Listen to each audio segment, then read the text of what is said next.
everyone. Welcome back to another episode of Flipping the Barrel, a podcast where we interview leaders in the energy space to uncover and find out more about their careers and life journeys. Today, we finally have Candace Axel, who is currently the CEO Action for Racial Equity Fellow for TechnipFMC, where she serves as the senior level liaison between the fellowship and TechnipFMC's decision makers. Wow, Candace, what an amazing role. And we're going to get a little bit deep into it because we are really passionate about this. And just to know a little bit more about your story, Candace as well is a proud Texas A&M attendee, and she studied manufacturing engineering. She just celebrated 15 years with TechnipFMC and has just so much knowledge in this space and in our industry. And we're really thankful that you're finally on the podcast. Like I said, it's been a few months. And we're glad that we finally get to talk to you today. Yes. So thank you. Thank you so much, Macy and Jamie. Yes, we finally made it. Again, thank you for this opportunity to share my story and be a part of this great platform that you've created for women in our industry. I'm super excited to talk to you about what I do with TechnipFMC, one of your sponsors. Oh, awesome. Thank you so much, Candace. It was such a pleasure meeting you in person recently. And I just think everybody's going to be so delighted to just hear about your story. So let's jump right into it. So Candace, can you let us know what was life like growing up? Was there any events in your childhood that helped shape you into the person you become today, and especially the passions that you're a part of today? Absolutely. You're going to hear a lot about family and my dad. I'm a Texas native. I'm the oldest of three. I have a younger sister, Courtney, 5 years younger than me, even though I look younger. I have a younger brother. I call him baby brother, Finest Jack, who is actually 13 years younger than me. We moved a lot during my childhood years. We actually moved 3 times before I finished high school. And no, my dad isn't military. My dad is a high school football coach. He coached girls basketball and football. He also taught agriculture and physical science. So adjusting to new people and environments and building relationships, I had to do that a lot as a kid, going to new schools and being the new person, right? But as I look back now, like, in my career, it now becomes easy to do networking. I go into a room, I can talk to anyone. And so I actually look back too at my dad, and you know what? My dad was actually a good conversationalist. He was an absolute amazing conversationalist. He met no strangers. There was nothing he couldn't do. He was like a jack of all trades. And I look at myself today and I feel like I'm a jack of all trades. I love a challenge. I have that same mindset. There's nothing that I can't do. I will try anything. Growing up, we could not use the word "I can't" in our home. You better figure it out. You will try and try, but we could not use the word "I can." And again, I use that in my career today. I had to leverage. I leveraged my resources. As a child, I leveraged my siblings. I'm a good influencer. And so that's how I get things done. As just growing up as a child, I really looked up to my dad. I mean, he was my hero. My parents are very hardworking, middle class, loving parents. They met at Prairie View A&M University, which is an HBCU, a historically Black college and university. They met there, graduated, and married. And so a lot of what I do today is from watching my parents.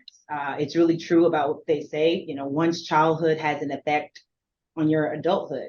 Our early experience really shape our beliefs about ourselves, others, and the world.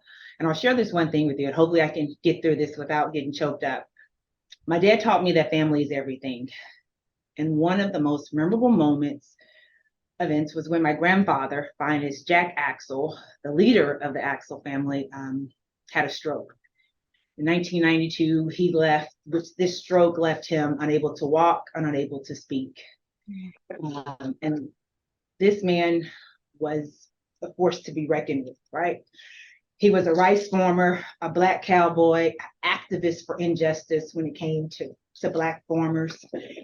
And to see him in this state was really hard and devastating to the family, right? I didn't mention that My dad was the youngest. He's only two of them, but he was the youngest of the two. And to see my dad run two households, to bring in my dad. So my grandfather, he brought my grandfather and grandmother who had dementia at the time, and was slowly that evolved to Alzheimer's. To bring them into our home, he had three kids and a wife. It was just heroic. He was running two households. My grandfather at the time was retired, farmer, but he had a small farm. And so to have my dad run two households, be a coach, teacher, show up and be present with his kids with a smile every day. I just think about today's work area, the stress and frustration that he must have been going through during that time. He didn't show it to his kids. Was one of the most heroic things I've ever seen someone so close to me go through, and do it so effortlessly without showing any frustration or taking it out on his family. And so, the life lesson there is just showing families first, and always know that someone's watching you when you're going through challenges and life situations. I love this quote by Ruth Ginsburg: "Fight for things you care about and do it in a way that will lead others to join you." If you see the work that I'm going to talk about today, that's what I do. And I have a lot of people just in my organization that follow me, right? And people just watch you. It's just, you can say a lot, talk a lot, but people watch your actions. And my dad didn't even realize how much I learned from him through all his actions. That's a little bit about my background. Wow.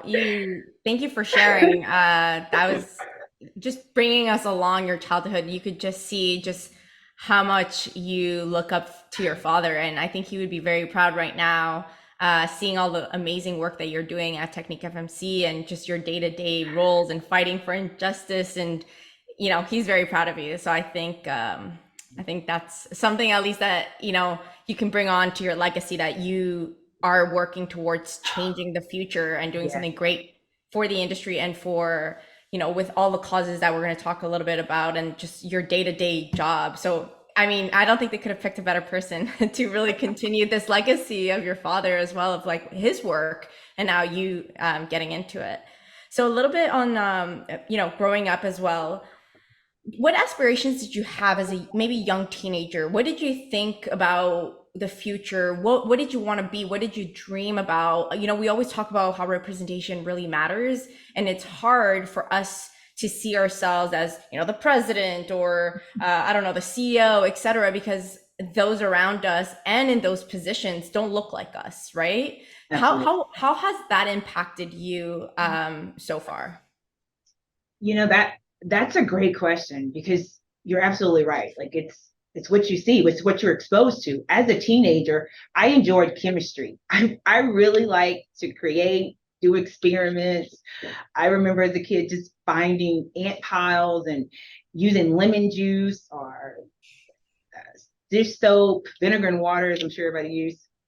And I hate to say this out loud, and even gasoline, right? Like I was a inquisitive kid growing up. And as I mentioned, my dad was a science teacher, so it was just, he would always help with projects. And so, I really thought that my focus was going to be chemistry. I knew I didn't want to do teaching. I come from a long line of educators, but I thought somehow I would do some type of chemistry. So being a chemist was my original aspirations, until my neighbor, we had moved to Fort Worth, Texas at the time, and a young girl across the street, a few years older than me, an only child supported by a single mom, was headed off to college. And she was saying she was going to study mechanical engineering. I really hadn't heard about engineering. It didn't mean anything to me, but I was just thinking, okay, it's really a man's field. Okay. But I do remember something very vividly. My dad was super excited and proud of her. And it was several things. She was going to his alma mater, Prairie View A&M. And so I was like, why is he so excited? But also she was a good family friend, and he just wanted to make sure, he's a father figure to many as a teacher and coach, that know that she was supported. But we were also about to move. We were about to make a move to Austin, and that was our next move. And so he was telling her mom that if she needed anything, hey, I'm here. I'm always here, or it's closer for me to go and take care of her. So if anything you guys need. Well, that next summer, she actually got an intern with Motorola. And so she stayed with us for the summer. And then after that, summer after summer. And so that was like my first introduction to what, a woman, you're an engineer, what do you do every day? And so she would tell us about her designing, about presentations. And my dad was super excited, right? He just would listen. He was like a kid listening to her, all the different stories, and then nudging me saying, Candace, you could do that. You could do that. So that kind of shifted my thought process and aspiration. So then my aspirations changed to engineering, potentially as a career. And that summer, it was time for me to go to college. I actually was going to tell my dad, okay, I'll switch to chemical engineering. I initially got accepted to Texas A&M into the undergraduate studies in chemistry, but then I changed my major to chemical engineering after the second semester. Which later we're going to talk about. I then switched it again to manufacturing engineering. But Yes. I got the engineering, right? But I didn't like chemistry after a while at A&M. It wasn't as fun.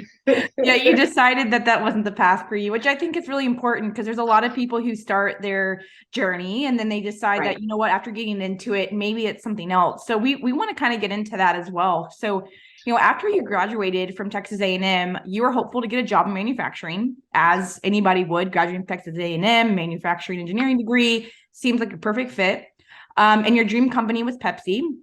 And after an intense round of interviews, you didn't get the job, which kind of left you jobless, and you really kind of lost what direction you were going in. And I could only imagine how you felt at this time. I mean, you did what you were set out to do, which is get a degree from a great university. And you really thought that it would be just, the next step. Of course, you'd get this job. Well, you ended up actually getting a job at Walmart as an assistant manager. Can you bring us back to that difficult time in your career, and what you actually learned from that period? Because there's a lot of people today, and actually just met somebody earlier this afternoon who graduated from UT and then is now working just retail for the same reason. So this is very common. Tell us, what did you learn about this experience?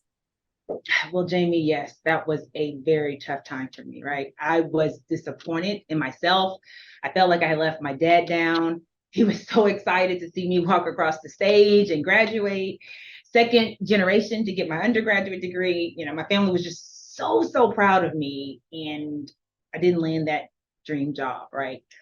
My dad had helped me pay for school. I still had a few student loan debt, but I was, just ready to contribute, right, to my family. So what I knew I could not do is go back to Austin. Austin didn't really have manufacturing jobs that I was looking for. So I leaned into faith and moved to Houston with my grandmother for a fresh start, because at that time, Houston was kind of the place to be. And so, I learned that it's okay to fail, right? Even though there may be challenges in life, you have to continue on and never give up, and try to find a solution. I stated before, my dad instilled in me as a child that we never allowed us to say I can't. And so I just, I can always find a solution. I can find a way. And so really what I feel like what that situation did was made me more resilient today.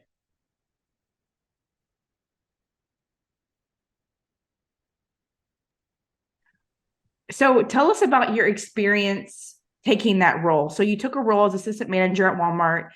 How did you manage to look at that role in a way that taught you how to become a leader at such a young age? I mean, you're just right out of school and you really got the assistant manager job. I mean, although, yes, it's not Pepsi, it's still, there still is a lot of people that you're going to have to manage, things you have to go through.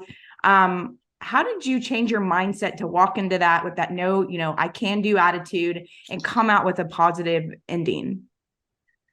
Yeah, wow. Yeah, that was not my dream job. You're right. But, I also saw opportunities. You really look at the bigger picture. They had opportunities to advance to oversee a distribution center where I could really use some of my skill set, right? So it was, again, a challenge for me. let's get excited and motivated to show them what I can do here in the store that I could do in a distribution center. And you're right, fresh out of college, I was young, I was confident, I knew what I knew theory-wise, how things should be run. And I was the overnight manager. And so the overnight manager, your whole role is and scope of work is just to ensure that the store is fully stocked, and everything that you receive in that night goes out to the floor. You leave your back room clean. And so when the first shift leadership comes in at 7, the store manager, he walks, it's supposed to be like grand opening. You should be able to do the walk around and everything looks fully stocked. Well, all that goes out the window when there's a 24-hour store. Side note, you're next to a movie theater that lets out at midnight, and you just there's so many uncontrollable variables that you kind of don't talk about in school.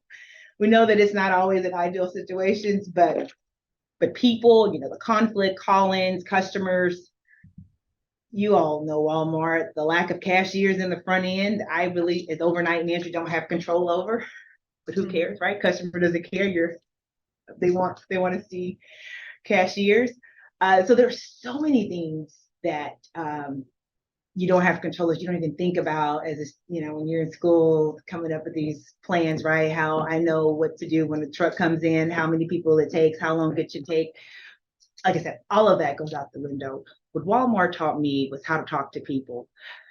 I can give direction. You think anyone can give direction, but how to talk and relate to people. And when I say talk to people, I'm talking to various generations, right? I have baby boomers. I'm 22 years old. Mm-hmm. Talking to baby boomers, Gen X, all the millennials, and it's a different. Like it was just a humbling experience. I didn't know the answer. I needed to lean in. I needed to ask questions. It was just life changing, and it really helped create the foundation of how I approach roles now, new roles, new teams. I listen, I ask questions. I intentionally don't go straight into problem solving because that's what we are taught to do, right? I hear, I listen, I hear out the problem. I try to make sure that every voice is heard in the room. And what I do is I take time. You don't have a lot of time. We all don't, right? In our daily schedule. But to work alongside 20 minutes, if you just work alongside a person in a role to see what they do, what are the challenges that they're facing? And you build trust, you build a rapport with that person. And then they realize, I also I had to realize that these people need to know that I wouldn't ask them to do anything that I wouldn't do, right? They see this young kid come here, she thinks she can run this, she thinks she can offload a truck. I had to show them.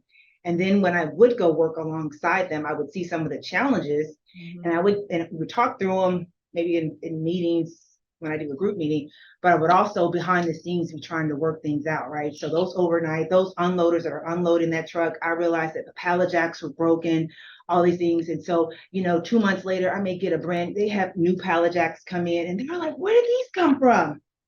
Mm-hmm. It's just little things like those are wins for me. They're, and then when you do those small wins, they will work so hard for you and they will do like the most. And I just learned that once I started building trust and rapport with them, then we started to gel. They weren't so much fighting resistance. And then when they saw that I would fight for them, supporting them, a lot of times management says cut their hours. So I would ask them to stay late, then I would have to end of the week cut their hours. And when I really saw we really worked hard, I would take the hit. I would take whatever consequences. I wouldn't cut their hours, right? They worked their butt off. And so when they saw it was a give and take, I've just taken that on and realized I want to do what's right, challenge the system when I can, and then obviously speak up. I have a seat at a table to say, these are things that I'm seeing out there. Sometimes at the corporate level you don't see, but when I work alongside of people in my role as the HSE, I see some of the challenges that our technicians are facing. A lot of the office people coming in distracting, and you get distracted. That's how incidents occur. You start doing this, and somebody asks, "Hey, where are you at with that schedule? Where are you at with that project?" It's distraction. So Walmart, I tell anyone, I learned Definitely. so much. Yeah, I think it was a very humbling experience because not anyone just graduating from Texas A&M thinking they're going to get this amazing role at Pepsi would be willing to, No. in a way, step down or step away from your degree and say, I'm going to take an assistant job manager at Walmart. So it shows just who you are, hard worker. There is no I can't. I'm just going to figure it out. And then this is a learning opportunity for me. And to your point, that could have looked like something that many people maybe wouldn't have done. But like you said, you've learned so much from those years. And that's kind of what's gotten you to where you are today, because you've developed all those skill sets on talking to people, listening, etc., which have made you successful in the long run, right? I think too many people rush to try to get to these higher, bigger roles, while as you took your own time, but it's led you to a really good path. And onto that, you've had a fair share of difficult moments in not just your career but in life. There was a moment where you decided to resign from Walmart because you were going to go, take care of your grandmother before she passed, who was sick and getting older. And you took that responsibility upon you. You resigned from Walmart. And during that time, you were doing part-time, I guess, HSC expert in like trainings for different oil field companies. You actually worked for SLB as a contractor. And while you were trying to find another job at that point. How did this difficult moment that looked like a setback in your career really created this big opportunity for you? Because at the end of the day, you did a lot of HAC afterwards. Right. No, you're right. Like, so I'll say like this was somewhat a familiar experience. I previously talked about the first time. So now I'm resilient, right? But through this experience, I further learned that, specifically work-life balance is essential. And it was crucial. And it's crucial for all of us when you think about it. But I was able to be there for my grandmother in her final days and help her through her cancer diagnosis and subsequent treatment and ultimate passing. But I just learned that was the most important place for me to be at that time. And God places us where we need to be at the right time. And even though it may not be the right time for us, I could just continue to trust in Him. And goes back to my faith. When these things, I just have to take leaps of faith, right? Like that's what faith is about. Each experience makes you stronger, and I know that I can get through it, right? And so that was a very difficult time, but I knew I were at the place where I needed to be. It's with her. Mm-hmm. And although that experience, for a lot of us would be very detrimental as it was for you, you really took that to move on to your next, step in your career. So let's talk about your path that led you to TechnipFMC, and where you had just announced that you spent the last 15 years, and you worked in several roles across different functions. And it was pretty recent, around the pandemic timeframe, where the CEO actually called you up and wanted you to take part in being the CEO of Action for Racial Equity Fellow, which is a relatively new term of a role that, I would love to learn more about, and our listeners too, and really talk about how you even came to the spot and position you're in today, and to get that recognition at such a high level. Yes, you said it all. Like this new role that I'm in is an unbelievable opportunity. It's like a once in a lifetime, right? Like I said, I've been with the company 15 years, and I've been in HSC roles, health, safety, environmental roles, throughout those 15 years, in various leadership roles with our surface, subsea, corporate office. And at the time, you said I received that call, I was the president of our BOLD organization. I'll talk about later, but that's our Black organization I was the vice president, excuse me, of our employee resource group. It's the Black Organization for Leadership and Development.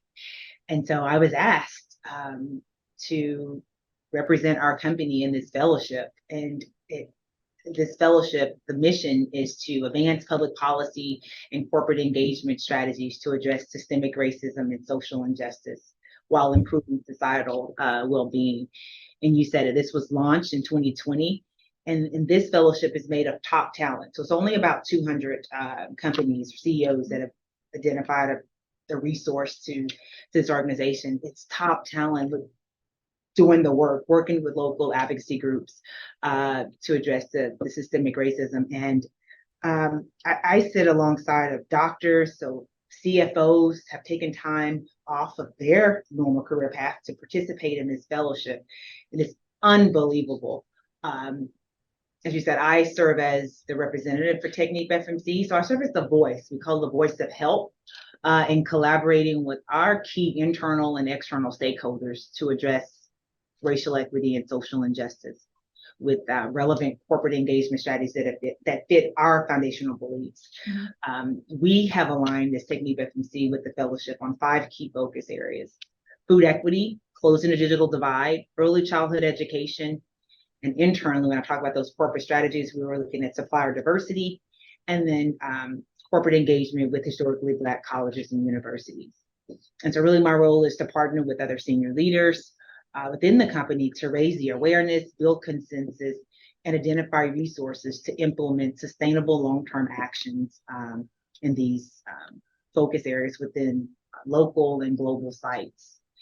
And like I said, it's over 200, but specifically around our field, oil and gas and energy, it's about 30 organizations that are in the energy industry that's part of the fellowship, and it's more of the natural gas and electric power type of company. What a wonderful role. Really congratulations on taking part in it. And you've done an amazing job. We see it on LinkedIn. All of the things that you're involved in, TechnipFMC is really in all those 5 core things that you mentioned. We see it all the time. You're posting it, and it's really great to see companies do that. And only 200 is a little disappointing, knowing how many companies are out there, and only 30 in energy. So, hopefully with the next few years, companies put this in their priority. And we wanted to talk a little bit about Bold. Like you mentioned, you were a big part of Bold at TechnipFMC. Can you tell us a little bit about what Bold means to you, why it was started? Several companies have these ERGs. How has that impacted you, or maybe stories of people who are part of Bold and how that's been very influential for them and for their careers and their leadership development? And what is one thing, maybe theme, or something that's common that you hear most of the participants in Bold struggle the most in their careers? And how can we be allies? How can others be allies and support Bold, groups in their companies? Yes, no, that's a great question. And Bold is our, like I said, our Black Organization for Leadership Development. It's our employee resource group, which our mission is we endeavor to inspire and advance the career development of Black professionals by providing a platform for recruitment, retention, talent enrichment, and community outreach, which supports TechnipFMC core values. We started unofficially as a group in 2015. In more of like a lunch and learns outside of work. And here we were just group of people were meeting just to learn from each other and leverage each other's collective expertise and experience. It started to quickly grow and catch fire. And so in 2016, we started to lay the groundwork, plant the seed to the leadership that we wanted to start this employee resource group.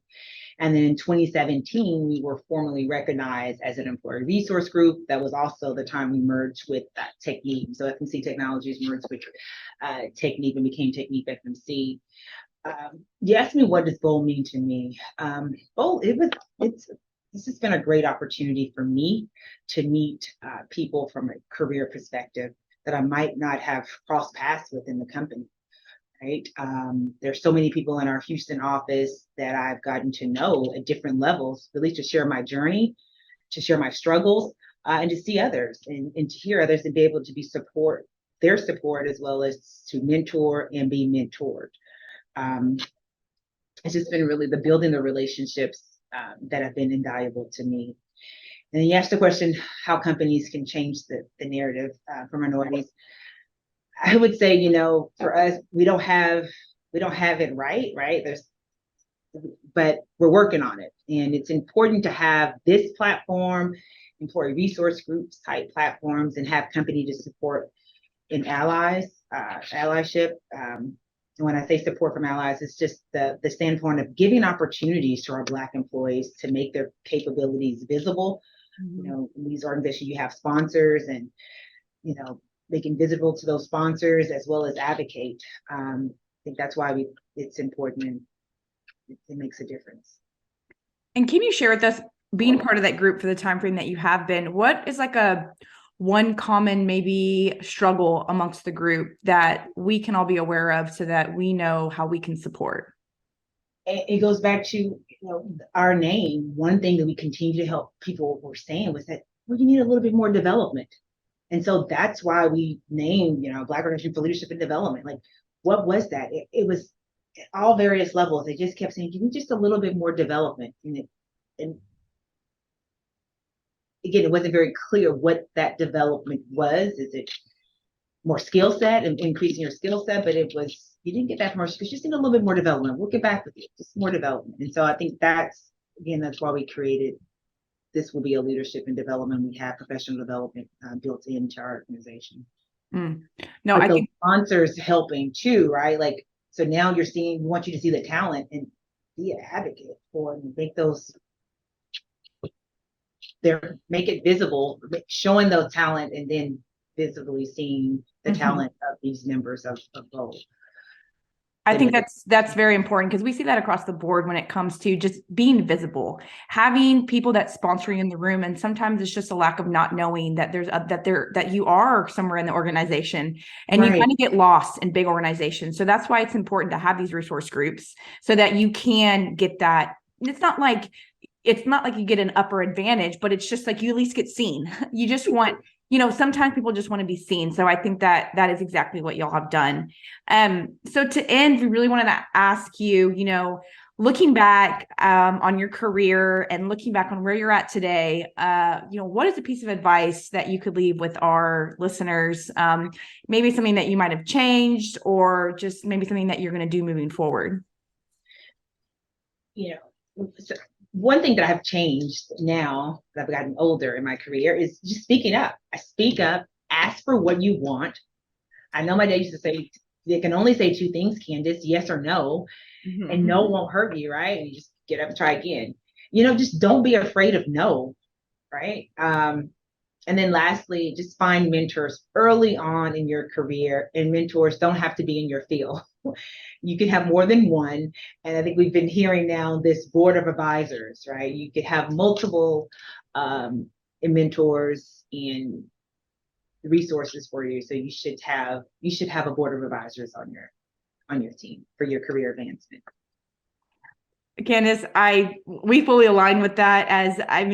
As you saw from past events and just past guests on the podcast, it's very common that, having those board of advisors is so important.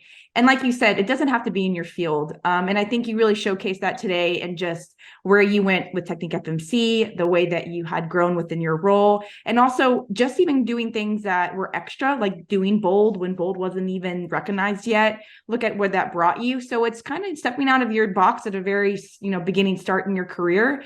And you have made waves doing it. And so we're just really happy to have you on today and share your journey. So thank you so much for spending time with us. Thank you. Thank you for having me. And Candace, one thing I wanted to mention, to close off the podcast is what I love about your story, and I really hope listeners understand this part, is that everyone's journey looks so different, and it doesn't matter how many setbacks or challenges or roadblocks that you have in your career, you could still end up being successful, and you don't have to rush through it. I'm sure Candace at Walmart would never think she'd be working alongside the CEO of TechnipFMC, or when she quit her job to help her grandmother. There are so many things in your story, and I think it happens to many of us where we think this one block is just the end of it, and it's just keep going because you will find your way. And so thank you so much for sharing your story. It's incredible. Thank you so much for having me. Yes, everybody's journey is different to get to the top. So thank you. Thank you, Candace. And if you like this episode, please like, subscribe, leave us a comment, share with all your friends. This is a great resource for all of those out there listening. So thank you again for tuning in.